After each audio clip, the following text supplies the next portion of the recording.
have a wrong idea or a wrong opinion, you can go shopping online to see, does someone else have this opinion? And as soon as you find that someone else does, you say, aha, I was right.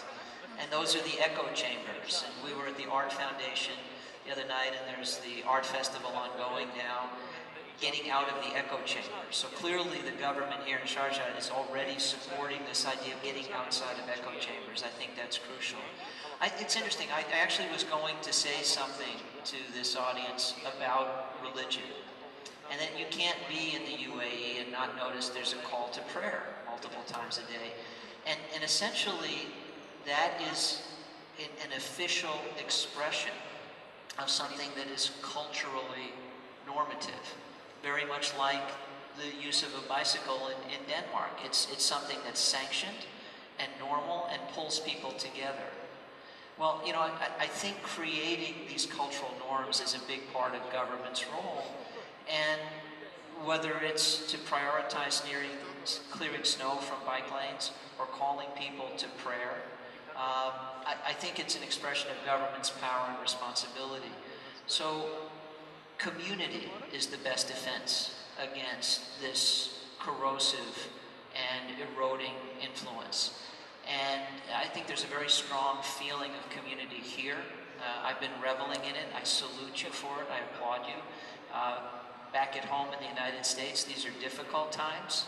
We've seen our sense of community break down under the current administration, and I lament that. But you can extend that power of creating cultural norms. There could be a call to physical activity as well.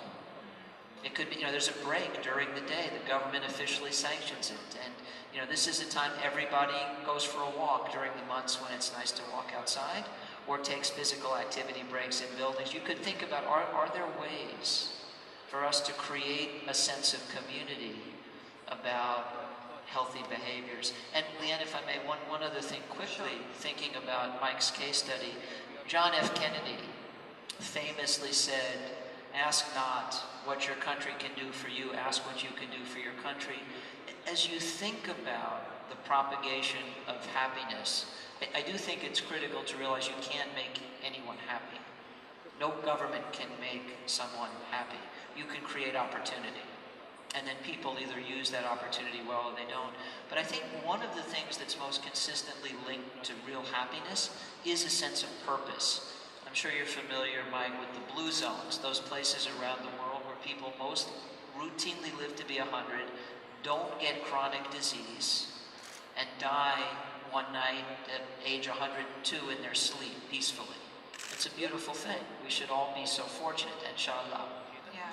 So one of the things that is true in all of the blue zone populations is a strong sense of purpose, a commitment to other people. So to some extent, that idea, asking people to help in this role of government, engaging people, creating a sense of purpose. We're not here to make you happy. We're actually here to ask you to work, to help us. I think that makes a major contribution. Yeah, I think that's a wonderful point that you bring up around communities, because relationships and social support is so crucial to being happy.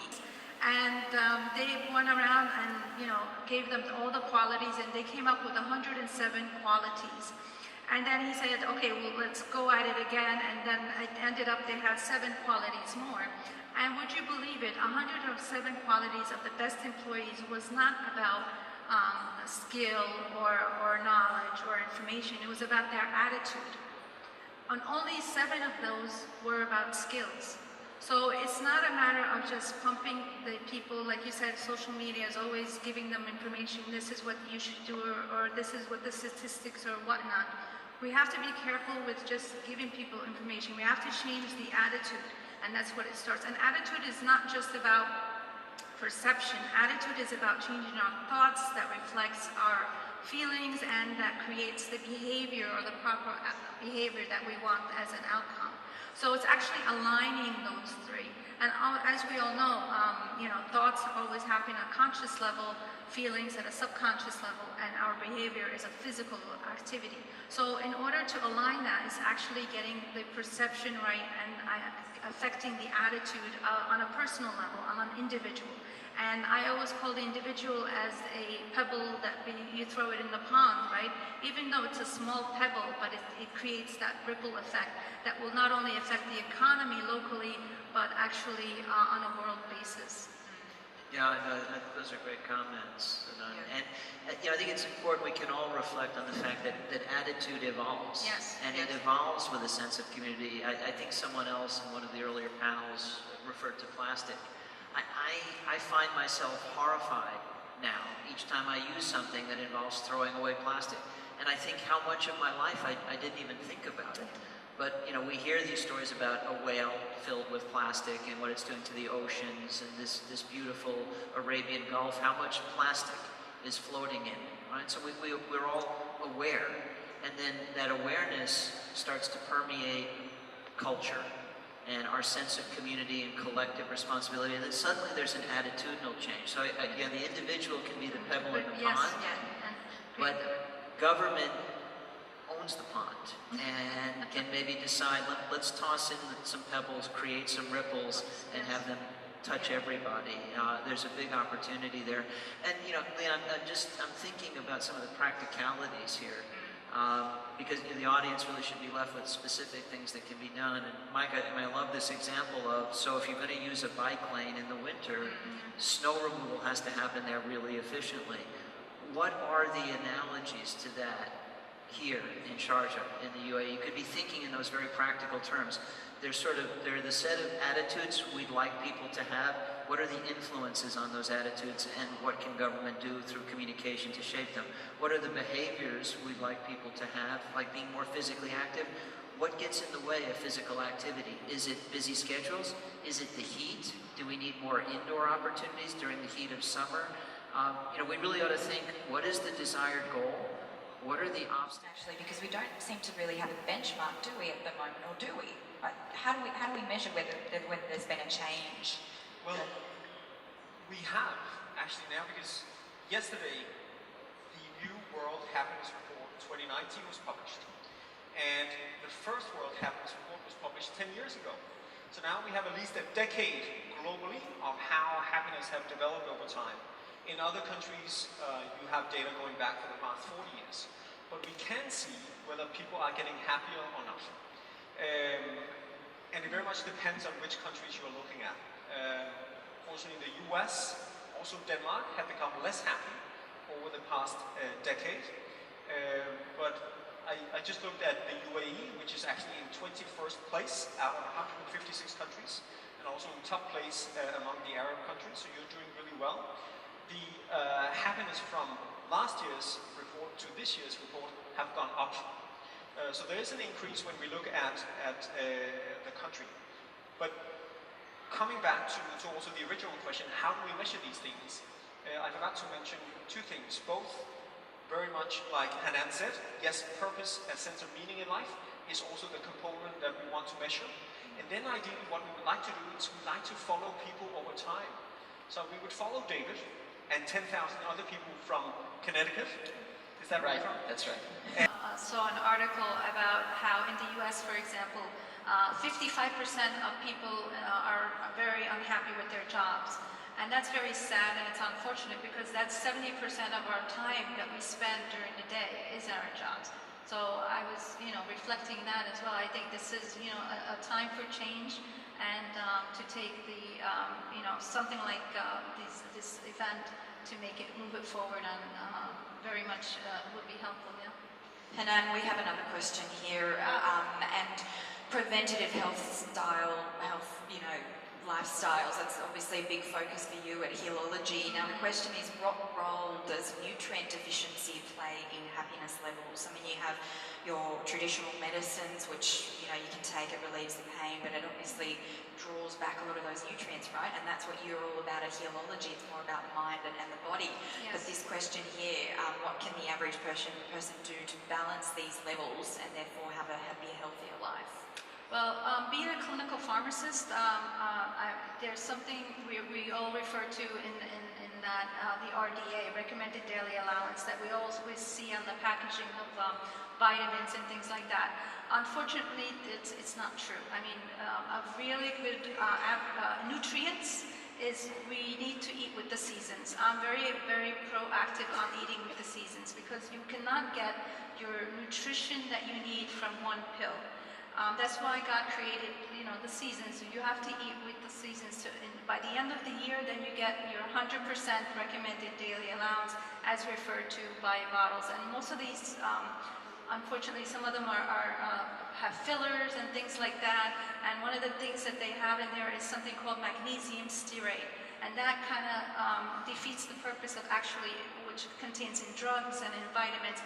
It actually absorbs the active ingredient where you end up and excreting out of the body. You don't actually end up getting the 100% of the nutrient or the vitamins that's promised on the bottles. So I would be very careful with the RDA and recommended daily allowance and eat more naturally with foods and through your diet. And Leanne, yeah, if I could build on that, and again, I feel the burden of obligation. We were asked to leave some very practical tips behind. Yes. So I have one very practical proposal to the government here. I founded a nonprofit organization called the True Health Initiative. It's a global organization. We have over 500 members of our council of directors from over 40 countries. I would very much welcome representatives in science and medicine from Sharjah. I'd like to hear directly from those who are interested in joining.